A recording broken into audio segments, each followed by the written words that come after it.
오늘 설교의 제목은 나는 창조주 하나님을 믿습니다라는 말씀의 제목입니다. 여러분은 하나님이 이 세상을 창조하셨다는 사실을 믿으십니까? 이제부터 몇몇 사람들에 대해서 제가 한번 묘사를 해볼 텐데요. 여러분들이 이 설명을 듣고 이 사람들이 처해 있는 공통적인 상황을 한번 찾아보셨으면 좋겠습니다. 아버지의 유산을 모두 탕진해버린 둘째 아들. 12년 동안 모든 재산을 병 고치는 데 썼지만 여전히 치료받지 못하고 부정한 여인을 취급받았던 혈루증 앓던 여인. 그리고 38년 동안 실로암에 뛰어들지 못해 치유받지 못한 중풍병자. 그리고 5 남편이 있었고 지금 있는 자도 남편이 아닌 수가성 여인. 그리고 공동체도 포기해버린 군대 귀신들인 거라사인. 이제 곧 십자가 처형을 눈앞에 두고 있는 예수님의 우편 강도. 그리고 마지막으로 죽은 지 나흘이 지나 썩은 내 나는 무덤 속의 나사로. 이들의 공통점이 무엇일까요? 공통적인 상황이라고 할까요? 어떤 상황일까요? 조금 더 감정이입을 좀 해볼까요? 만약 여러분이 지금 이들의 상황에 있거나 이들의 가족이라고 할 때 지금 여러분을 지배하고 있을 듯한 감정들이라는 것은 어떤 것들일까요? 도움이 필요한 또 죽음, 희망이 없는. 네, 다 맞는 것 같아요. 저는 이런 형용사들이 떠오릅니다. 돌이킬 수 없는, 너무 늦어버린, 완전히 절망적인, 체념할 수밖에 없는, 희망이 보이지 않는, 완전히 무너져버린 등의 형용사가 좀 떠오릅니다. 이들 모두가 이런 상황에 처해 있죠. 한마디로 정리해 보자면 이들의 상황은 결코 이전의 삶으로 돌아갈 수 없는 상태라 할 수 있습니다. 짙은 절망 가운데 일상이라는 그들의 질서는 무너져 버렸고 인생에 나버린 반복적인 실패와 낙심이라는 큰 구멍 때문에 풍성했던 그들의 삶의 의미는 이제 한 톨도 남아있지 않습니다. 그야말로 혼돈과 공허의 상태라고 할 수 있겠습니다. 사실 이러한 혼돈과 공허는 성경의 이야기 속에만 있는 것은 아니죠. 일상의 질서가 무너지는 혼돈의 경험과 인생이 무의미하게 느껴지는 공허의 감정은 우리의 현실 속에서도 아주 흔하게 발생하는 일이라 할 수 있습니다. 맑은 하늘에서 우담탕 떨어지는 우박처럼 수많은 돌발 상황들이 우리의 인생을 마구 우그러뜨려 놓고 불쑥 집안에 들어와 자리 잡고 요란 떨고 있는 실패라는 불청객 때문에 우리의 인생은 정신없이 복잡해집니다. 우리는 죽어라 노력하면서 이러한 무질서들을 우리의 인생 밖으로 몰아내려고 하지만 애를 써봐도 해도 쌓여가는 설거지처럼 반복적으로 찾아온 어떤 실망과 낙심의 경험 때문에 우리의 심신은 상당히 지쳐있는 상태입니다. 이러한 지침이 계속 되면 될수록 생겨나는 병이 있습니다. 그 병이 어떤 병일까요? 우울증입니다. 우울증은 더 큰 카테고리를 포함하고 있는데 조금 더 구체적으로 이야기한다면 이건 병이 아닐 수도 있는데요. 무기력증이라고 할 수 있지 않을까 합니다. 어떤 의미에서 무기력증은 거듭 반복되는 좌절과 실패라는 고통으로부터 현대인들이 자신을 보호하기 위해서 만들어내는 방어기제라고 할 수 있을 것 같아요. 한마디로 승리는 못할지라도 패배는 하지 않기 위해 차선책으로 우리가 선택하는 무승부 전략이 바로 무기력증인 거죠. 기대하지 않으면 실망도 하지 않을 것이기 때문에 희망하지 않으면 어떤 절망이라는 카운터 펀치에 맞을 일이 없기 때문에 전혀 일상 가운데 희망을 갖지 않고 기대하지 않고 그냥 무기력하게 살아가는 그러한 병입니다. 그때 여러분은 어떻습니까? 이러한 무기력 병에 걸려있는 현대인들의 어떤 공통적인 증상이 있다면 꿈이 없는 거예요. 그냥 하루하루 살아가는 거예요. 꿈이 있냐고 물어보면 아이 꿈 같은 소리 하고 있네 라고 이야기를 하죠. 어쩌면 그래서 그런지도 모르겠어요. 요즘 아이들에게 이 아이들이 이러한 현대인의 어떤 무기력 병에 걸려 있는 걸지도 모르겠는데 아이들에게 꿈을 물어보면 아이들이 별로 꿈이 없어요. 특히 이민 삶에 살아가는 아이들. 뭐 엄마 아빠의 형편을 뻔히 아니까 또 집안의 형편을 아니까 아이들이 별로 이렇게 꿈을 꾸지 않는 거예요. 여러분은 어떻습니까? 여러분에게는 꿈이 있습니까? 여러분은 여러분의 지금의 인생이 더 아름답게 바뀔 수 있을 것이라는 어떤 기대감이 있습니까? 여러분은 어제에 이어 오늘도 찾아온 실패 가운데서도 낙심하지 않고 내일의 희망을 꿈꿀 수 있는 힘이 남아 있습니까? 여러분은 지금의 내 모습보다 앞으로의 내 모습이 더 가치 있고 의미 있는 존재가 될 것이라는 어떠한 기대와 희망으로 가득 차 있으십니까? 사실 하나님을 믿는다는 고백은요. 창조주 하나님을 믿는다는 고백은 이러한 희망이 여전히 내 삶에 남아있음을 고백하는 믿음과도 같습니다. 그냥 교리적으로 그냥 하나님은 살아계신 하나님이다라는 어떤 믿음을 이야기하는 게 믿음의 고백이 아니라 진짜 믿음의 고백은 여전히 내 삶에 이러한 변화와 회복의 기대가 그 가능성이 남아있음을 고백하는 것이 어떤 의미에서 오늘날 우리가 하나님께 올려드려야 할 창조주 하나님에 대한 올바른 믿음의 고백이라고 생각합니다. 하나님이 살아계심을 고백하는 일은 어렵지 않습니다. 그리고 그 하나님이 천지를 창조하셨다는 것을 인정하고 고백하는 일도 어렵지 않습니다. 그러나 그 창조주 하나님이 오늘 내 삶을 변화시킬 것이라는 사실에는 그리 큰 기대를 갖기가 힘들고 그와 같은 것을 기대하는 일에 우리가 갸우뚱거리고 있는 우리의 모습을 우리의 신앙을 한번 되돌아 봐야 한다는 이야기인 거죠. 신학 이론 가운데 이신론이라는 이론이 있습니다. 이것은 마치 하나님을 시계봉처럼 여기는 신앙입니다. 하나님은 시계봉처럼 정밀하게 우주를 창조하신 하나님이라고 고백은 해요. 하나님이 이 세상을 창조하셨고 이 우주 만물을 창조하셨다는 것을 고백은 합니다. 근데 그 하나님은 시계봉처럼 여기는 거예요. 시계봉이 뭐냐면 시계는 어때요? 시계봉이 정밀하게 그 시계를 만들어 놓으면 그 시계는 어떻게 됩니까? 스스로 돌아가죠. 그 원리에 따라서 규칙에 따라서 질서에 따라서 시계는 돌아갑니다.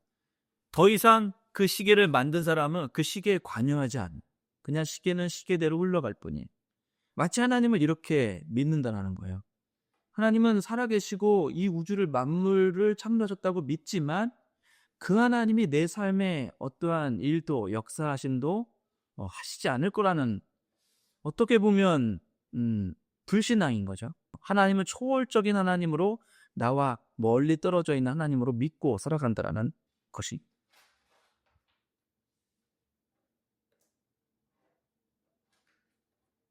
우리 개혁주의 장로교 신학은요. 당연히 이 이신론을 지지하지 않습니다. 우리는 세상 속으로 들어오셔서 우리와 함께 살아가는 하나님, 많은 시편의 기자가 노래하듯이 때로는 우리의 원수를 물리쳐 주시며 우리의 인생을 도우시고 우리의 인생에 깊은 관여를 하시는 하나님을 고백합니다. 그런데 솔직히 말입니다. 솔직히 우리가 솔직해졌을 때 여러분 진짜로 그런 하나님을 믿고 살아가고 계십니까? 솔직히 우리의 신앙은 마치 하나님을 시계봉처럼 이 세상을 지어만 놓으시고 전혀 우리와 우리 인생에 관여하지 않는 무관심한 하나님으로 바라보고 살아가고 계시진 않느냐 말입니다. 그러나 절대 오해는 하지 마십시오. 절대로 여러분을 탓하는 이야기가 아닙니다. 솔직히 우리의 영적인 무기력증은 우리가 억지로 하나님을 부정하려고 노력했기 때문에 생겨난 것이 아니라 우리가 마주했던 현실 가운데 우리가 어쩔 수 없이 우리 안에 생겨난 것이라는 것을 저는 잘 알고 있습니다. 예, 우리의 신앙 안에도 기대와 희망이 가득 찬 때가 있었습니다. 하나님이 내 삶을 도와주실 것이라는 기대, 그리고 지금 이 답답한 상황을 하나님께서 바꿔주실 것이라는 그런 희망이 우리 안에 가득 차 있을 때가 있었습니다. 그러나 그 희망과 기대들이 반복적으로 실패를 경험하면서 그렇게 12년, 그렇게 38년의 시간 동안 내 인생이 치유되지 않음을 경험하게 되면서 거듭 사람들로부터 손가락질 당하고 외면당함을 경험하면서 결코 내 힘으로 감당할 수 없는 불가항력적인 낙심과 절망을 경험하게 되면서 생겨난 무기력증이라는 것을 저는 잘 알고 있습니다. 그것은 우리가 원했던 결과가 아니었습니다. 즉 우리는 여전히 우리의 삶이 변화되고 바뀌어지기를 원하고 있습니다.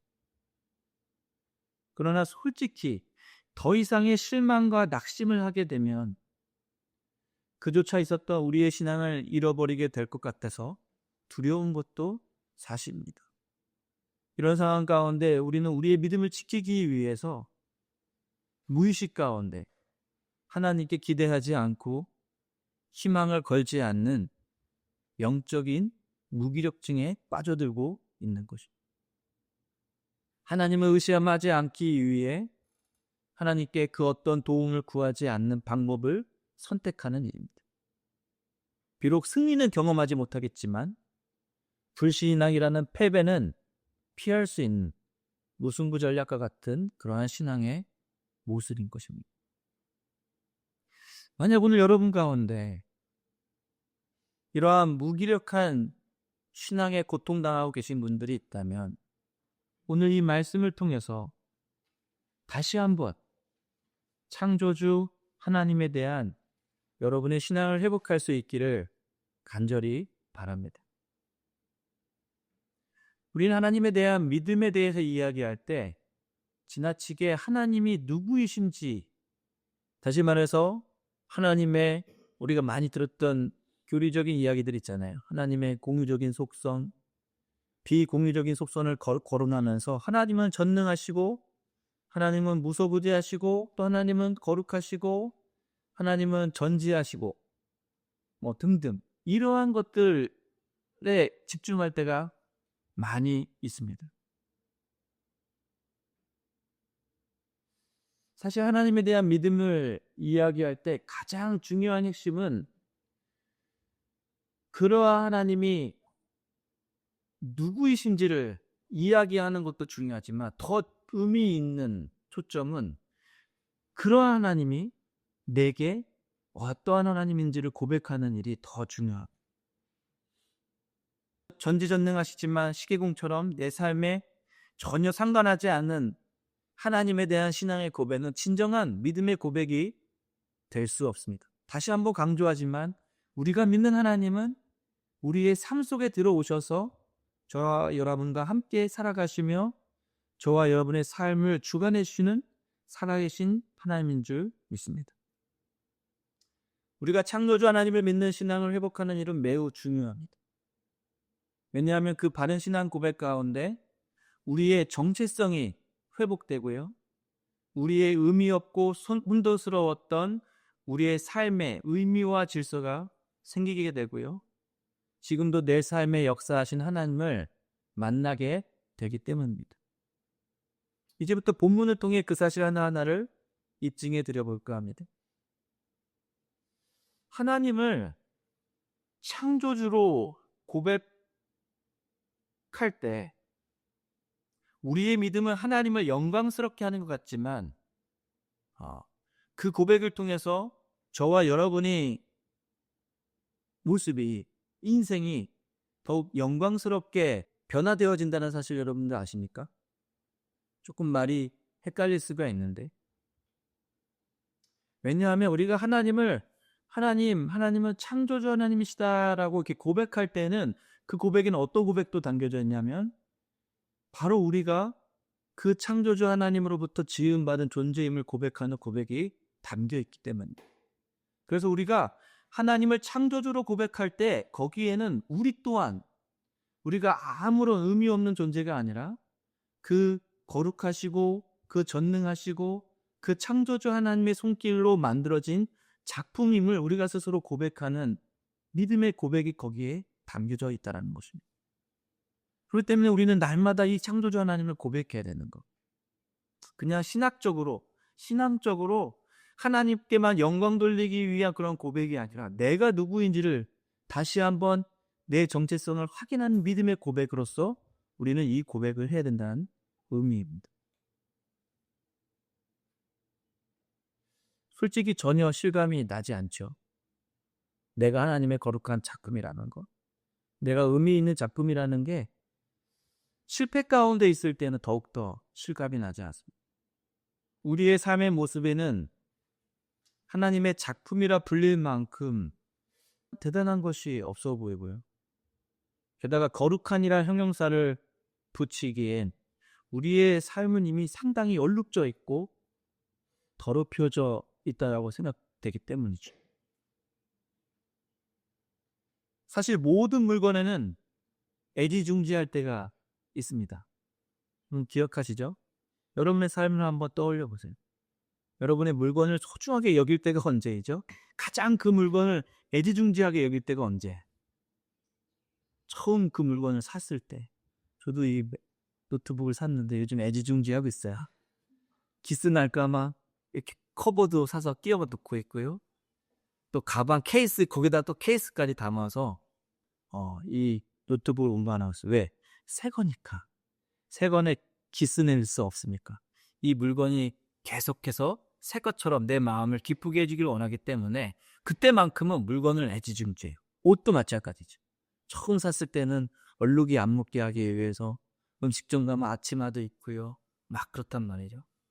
근데 언제부터 그 물건을 애지중지하지 않게 됩니까? 여기에 하나둘씩 얼룩이 생겨나고 스크래치가 뭐 하나만 나면 그래도 조금 보호할 텐데 이미 돌이킬 수 없을 만큼 스크래치가 많이 나면 더 이상 그 물건을 애지중지하지 않죠. 애지중지했던 옷이라고 할지라도 뭐 페인트 칠하다가 페인트가 묻었거나 지우지 않는 얼룩이 묻으면 더 이상 그 옷을 애지중지하지 않습니다. 그런데 서글픈 것은 우리의 신앙의 정체성도 이와 많이 닮아 있다는 것이. 처음 신앙생활할 때에는 정말 하나님의 자녀답게 살아보려고 많은 노력들을 애써옵니다. 주일 성수도 잘해보려고 하고요.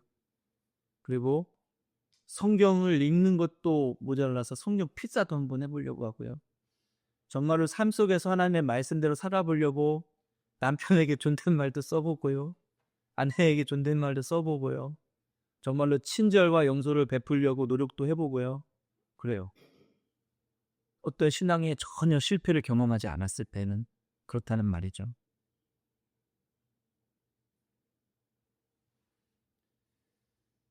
근데 언제부터 이러한 신앙의 삶을 포기하게 됩니까?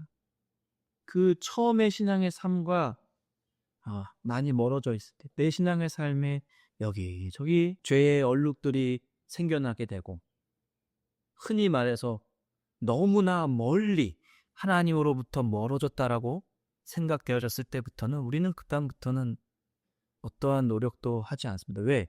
의미 없어 보이기 때문에. 내 신앙의 열심이 의미 없어 보이기 때문에. 내가 지금 어떠한 삶의 모습이라는 것을 그 누구보다도 내가 더 잘 알고 있기 때문에. 그리고 내 주변의 사람도 다 알고 있기 때문에 이제 와서 거룩하게 살아보려고 노력하는 것들이 나쁘끄럽고 의미 없어 보이기 때문에 더 이상 그런 노력들을 하려 하지 않습니다. 다 그런 거지. 다 뭐 현실이 다 그런 거 아니야? 이런 타협이라는 무기력 가운데 우리는 전혀 거룩을 꿈꾸지 않는 신앙의 삶이 되어버립니다. 만약 거룩함이라는 것이 여러분의 노력으로 되어지는 것이라고 한다면 그 노력은 헛된 것임에 틀림이 없습니다. 왜냐하면 우리는 또 실패할 것이기 때문에. 왜냐하면 우리는 또 얼룩을 우리의 신앙에 묻혀버릴 것이기 때문에. 그러나 하나님은 우리를 거룩게 하시기 위해서 우리의 노력을 사용하지 않는다는 사실을 여러분 기억하시기 바랍니다. 여러분이 거룩해지는 이유는, 여러분이 다시 새롭게 될 수 있는 이유는 새롭게 되기 위한 여러분의 애씀과 노력을 통해서 되어지지 않는다는 사실을 여러분들이 이 시간 깨달을 수 있기를 원합니다. 아무렇게나 살아가는 것이 아니고요. 초점을 잘 맞추자라는 것이. 내가 이미 내 삶이 내 어떠한 거룩하게 사는 내 신앙의 실패로 인해서 많이 더럽혀졌고 스크래치가 많이 났기 때문에 나는 더 이상 새롭게 될 수 없고 거룩게 될 수 없다라는 그런 생각을 갖지 말라는 거예요. 왜? 우리가 거룩게 되는 이유는 우리의 노력에 있지 않고 하나님의 은혜에 있기 때문입니다. 구약의 여러분 그 제사 아시죠? 구약의 제사의 법에 보면 많은 어떤 성물들이 나와요. 거룩한 물건들로 구별된 하나님의 성물들이 나오는데 그것들이 성물이 되는 까닭이 어디에 있죠? 뭐 하다못해 제사에 사용되어지는 불쏘시개 이런 것들도 다 거룩한 성물로 구별되어지는데 그것들이 흠이 없기 때문이 아니죠. 그것들이 완벽하거나 거룩하기 때문이 아니에요. 그것들이 하나님의 소유가 되어졌기 때문에 하나님의 제사에 드리는 용품이 되어졌기 때문에 그것이 하나님의 거룩한 성물이 되어지는 것. 그렇다면 우리는 어떻게 거룩한 하나님의 자녀가 되어집니까? 마찬가지로 우리의 노력이 아니라 우리가 하나님의 소유가 됨으로써 우리는 자연스럽게 거룩한 자녀가 되어지는 것이고 우리는 새롭게 되는 줄 믿습니다. 우리가 어떻게 하나님의 자녀가 되었을까요? 우리가 어떻게 하나님의 소유가 되었을까요? 그것은 거룩하신 예수 그리스도의 그 보혈의 피로써 생명의 피값으로 여러분들이 다시 하나님의 소유가 되어진 줄 믿습니다. 그렇기 때문에 우리는 다시 새로워질 수가 있고 다시 거룩함을 꿈꿀 수가 있는 것입니다. 하나님이 세상을 창조하시기 전에 세상은 혼돈과 공허 가운데 존재했었습니다. 하나님의 창조는 혼돈스러운 세상을 질서 있게 하셨고 공허했던 세상을 의미 있고 아름다운 세상으로 만드셨습니다. 오늘 우리가 다 읽진 않았지만 그 혼돈과 공허 가운데 있던 세상을 하나님이 그 다음부터 어떻게 창조하셨는지 말씀으로써 그 혼돈과 공허에 있는 세상을 어떻게 질서 있게 하시고 어떻게 풍성하게 하셨는지 창세기 1장을 통해서 우리는 확인할 수가 있는 것이죠. 저는 혼돈과 공허를 신학적으로 어렵게 해석하고 싶지는 않습니다. 언제 혼돈스럽고 공허했던 세상이 질서 있고 아름답게 변화가 되어졌죠? 하나님이 말씀으로 천지를 창조하셨을 때 조금 더 핵심적인 포인트를 잡자면 하나님이 명령하셨을 때 하나님이 말씀하셨을 때 그 공허와 혼돈과 공허에게 하나님이 말씀하셨을 때 그럼 뭐냐면 말씀과 명령에는 무엇이 담겨져 있는 것이요? 하나님의 뜻이 담겨질 때에 하나님의 의미가 그 혼돈과 공허 속에 선포되어질 때에 그 세상에 하나님의 뜻이 담겨질 때에 그 세상이 질서 있고 아름답고 풍성하게 되는 줄 믿습니다. 그렇기 때문에 혼돈과 공허는 어떤 의미냐면 하나님의 뜻이 담겨져 있지 않는 세상, 하나님의 의미와 전혀 상관없는 세상, 이러한 세상이 바로 혼돈과 공허라고 볼 수가 있는 거죠. 어떤 의미로 볼 때 타락한 세상이 바로 다시 혼돈과 공허 가운데 있는 세상이라고 볼 수가 있는 것이죠. 왜?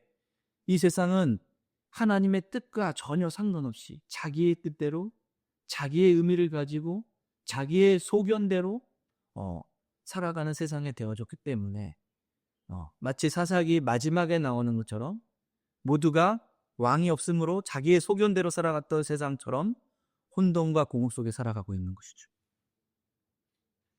언제 이 세상이 아름답고 질서 있고 풍성한 세상이 되어질 수가 있을까요? 다시 그 세상에 하나님의 뜻과 하나님의 의미와 하나님의 계획 속으로 들어오게 될 때 그 세상은 다시 질서 있고 조화롭고 아름답고 풍성하게 되는 줄 믿습니다. 우리의 인생 가운데 우리는 우리의 인생이 많이 혼돈스럽고 공허함을 느낄 때가 있습니다. 우리는 이 혼돈과 공허를 채워보기 위해서 수도 없는 노력들을 많이 하죠. 정말로 열심히 있는 사람들은 인생의 계획들을 세워. 내가 언제 어떻게 하고 또 어떻게 무엇을 이루고 내가 그냥 흘러가는 인생이 아니라 계획대로 내 꿈과 목표에 맞게 살아가기 위해서 철저하게 계획을 세우고 그것들을 이루기 위해서 노력합니다. 그렇게 함으로써 내 인생을 질서 있게 만들어 보려고 노력해요. 그리고 어떤 사람들은 공허한 인생, 그 인생을 채워보기 위해서 그 텅 빈 인생을 수많은 성공들로 채워보려고 합니다. 내가 더 많은 성공을 하면 내 인생이 풍성해지고 의미 있어질 것이라고 생각하고 많은 사람들이 그렇게 성공을 꿈꾸며 살아갑니다. 그러나 그렇게 살아간다고 해도 우리는 종종 우리의 삶 속에 혼돈과 공허를 경험하게 되죠. 저는 잘 모르겠어요. 세상에 연예인들이나 그 큰 부를 이룬 사람들이 어떤 스스로 목숨을 끊을 때 많은 이야기 하잖아요. 그들이 채울 수 없는 공허감 때문에, 우울증 때문에 인생을 끊는다고 하는데, 저는 그렇게 많이 가져보지 않았기 때문에 그 많은 소유들이 주는 풍성함을 잘 알지 못해서 함부로 그들의 인생을 이야기할 수 없지만, 그렇지만 우리가 한편으로 봤을 때 그 모든 것으로도 우리의 인생을 풍성하게 채울 수 없다는 것을 우리는 조금 느낄 수가 있는 것이죠. 서론에 이야기했던 모든 절망의 사람들의 이야기를 한번 떠올려 봅시다. 아마 그 사람들이 바로 이와 같은 혼돈과 공허 속에 있는 사람들이 아닐까. 왜 노력을 안 했겠어요? 왜 방법들을 안 찾아봤겠어요? 그러나 여전히 반복되어지는 실패와 낙심 가운데 그들의 인생은, 그들의 일상은 무너져 내렸고 그들의 인생은 정말로 의미 없는 것처럼, 내가 아무것도 아닌 것처럼 무너져 내리고 말았던 것이죠. 근데 여러분, 한 가지 기억해야 될 것은 이 이야기들의 결론은 결코 비극이 아니었다라는 것이. 우리는 그 사실을 기억해내야 합니다. 비록 오랜 기다림의 시간과 절망의 시간들이 그들의 인생에 채워져 있었지만 그 이야기의 결론은 그렇게 변화될 것 같지 않았던 그들의 희망없던 인생들이 희망과 기대와 감사로 바뀌게 되었다는 것. 어떻게 그렇게 됐죠? 그들의 인생 속에 예수님이 찾아와 주심, 하나님이 찾아와 주심으로 그들의 인생이 회복되었던 이야기를 우리는 기억해야 합니다. 오늘 저와 여러분이 바로 그와 같은 창조주 하나님을 우리 믿음의 주로 고백할 수 있기를 원합니다. 어떤 창조주 하나님이십니까? 우리의 인생을 창조하시고 버려두시는 것이 아니라 우리의 삶 속으로 들어와 주시는 하나님. 돌이킬 수 없을 것 같은 절망으로 굳어져 버린 내 인생을 다시 희망으로 바꾸어 주시는 하나님. 우리의 혼돈스럽고 의미 없는 인생을 다시 질서 있고 풍성한 의미로 채워주시는 그 하나님을 여러분들이 오늘 만나시고 여러분의 창조주 하나님으로 고백할 수 있는 믿음을 소유할 수 있기를 바랍니다. 이것은 우리의 노력으로 되어지는 것이 아닙니다. 우리를 찾아와 주신 하나님, 우리에게 말씀하신 하나님, 우리에게 하나님의 뜻을 선포해 주시는 그 하나님을 우리가 만날 때에 우리의 이러한 인생의 변화가 일어나는 줄 믿습니다. 더 이상 하나님을 믿습니까? 라는 질문 가운데 교리적인 대답이 아닌 하나님 정말로 지금 내 삶에 찾아와 내 삶을 변화시켜 줄 수 있는 그 하나는 살아계신 하나님을 내가 믿습니다. 하나님 오늘도 내 삶을 회복시켜 주시고 다시 한번 새롭게 시작할 수 있게 해주시는 하나님의 은혜를 내가 사모합니다. 하나님, 나의 삶을, 나의 가정을, 나의 환경을 변화시켜 주시옵소서라고 고백할 수 있는, 그런 기도할 수 있는 그 하나님을 향한 그 믿음의 고백을 회복할 수 있는 저와 여러분이 될 수 있기를 소원합니다. 기도하시겠습니다.